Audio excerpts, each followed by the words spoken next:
Year 5, hope you're well and all keeping safe. This week, myself and the other Year 5 teachers are going to be starting a new story with you, and it's called Kensuke's Kingdom, and the author of this book is Michael Mapago. I'm sure many of you would have heard of him before. He's written some fantastic stories, and I'm really excited to read this one. So, I'll start off with chapter 1. Peggy Sue. I disappeared on the night before my 12th birthday, July the 28th, 1988. Only now can I at last tell the whole story. The true story. Kensuke made me promise I would say nothing at all, until at least 10 years had passed. It was almost the last thing he had ever said to me. I promised, and because of that, have to live out a lie. I could let sleeping lies sleep on, but more than 10 years have passed now. I have done school, I've done college, and had time to think. I owe it to my family, I owe it to my friends, all of whom I have to see for so long, to tell the truth about my long disappearance, about how I lived to come back from the dead. But there is another reason for speaking out now, a far, far, far better reason. Kensuke was a great man, a good man, and he was my friend. I want the world to know him just as I knew him. Until I was nearly 11, until the letter came, life was just normal. There were the 4 of us in the house, my mother, my father, me and Stella. Stella Artois. That is, my one ear up, one ear down, black and white sheepdog who always seemed to know what happened before we did. It was ever so strange.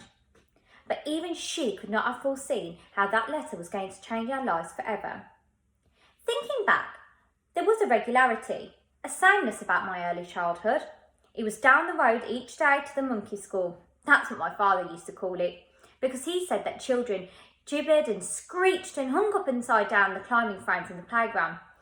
And anyway, I was always monkey-faced to him, when he was in a playful mood, that is, which was quite often. The school was really called St. Joseph's, and I was happy there, for most of the time anyway. After school every day, whatever the weather, I'd be off down to the recreation ground for football with Eddie Dodds, my best friend in the whole world, and Matt and Bobby and the others.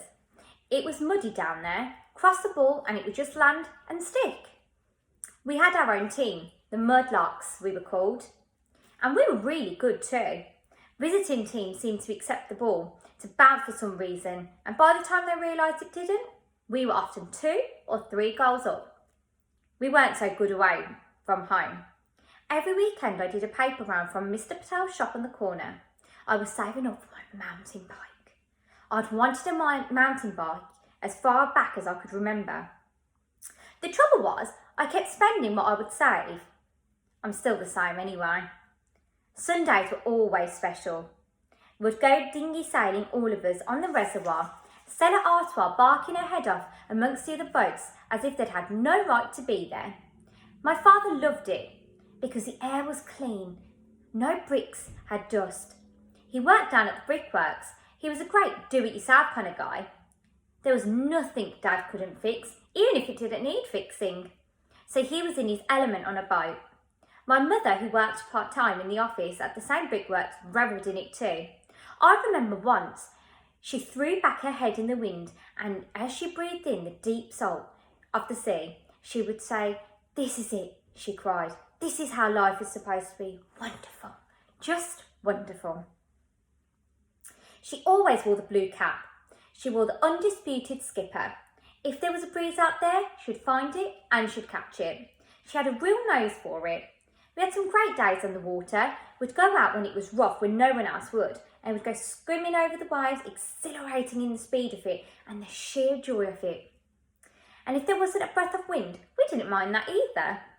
Sometimes we'd be the only boat on the whole of the reservoir. We'd just sit and fish instead. By the way, I was better at fishing than either of them. And Stella Artois would be curled up behind us in the boat, bored with the whole thing, because there was no one to bark at.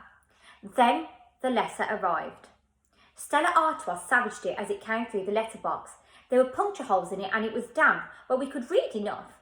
The brickworks were going to close down. They were being made redundant. There was a terrible silence at breakfast that morning. After that, we never went sailing on Sundays anymore. I didn't even have to ask why not. They were both trying to find other jobs, but there was nothing out there for them. A creeping misery came over the house. Sometimes I'd come home and they just wouldn't be speaking. They argued a lot over niggly things, and they never were like that. My father stopped fixing things around the house. He was scarcely ever home anyway. If he wasn't looking for a job, he'd be down the pub. When we was home, he would just sit there flicking through the endless yachting magazines and say nothing. I tried to stay out of the house and play football as much as I could, but then Eddie moved away because his father found a job down south. Football just wasn't the same without him. Sundays just weren't the same anymore. Then one Saturday I came home from my paper round and found my brother sitting at the bottom of the stairs crying. She'd always been so strong, I'd never seen her like this before. "Silly beggar," she said. "Your dad's a silly beggar, Michael. That's what he is." "What's he done?" I asked. "He's gone off," she told me. I thought she meant for good. "He couldn't hear reason. Oh, he's had this idea," he says. "He won't tell me what it was. I knew that he'd sold the car and that we're moving down south and he's going to find us a place to live." I was relieved, actually. He was going to find us a place, and if it was down south, I'd be closer to Eddie. She went on, "If he thinks I'm leaving this house, then I'm telling you he's got another thing coming." "Why not, Mum? There's not much here."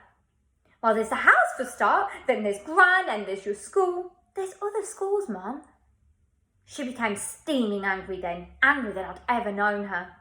"You want to know what the last straw is?" she said. "It was you, Michael, going off on your paper round this morning. You know what your dad said? Well, I'll tell you, shall I? Do you know something? There's only one lousy wage coming into this house, Michael's paper money. How do you think that makes me feel, huh? My son's 11 years old and he's got a job and I haven't." She steadied herself for a moment or two before she went on, her eyes filled with fierce tears. "I'm not moving, Michael. I was born here and I'm not going. No matter what he says, I am not leaving." I was there when the phone call came a week later. I knew it was my father. My mother said very little, so I couldn't understand what was going on, not until she sat me down. "He sounds different, Michael. I mean, back to his old self, like the way he used to be when I first knew him. He's found a place. Just pack your bag and come," he says, as it's easy as that. He's found a place. It's down in Fareham, right by the sea.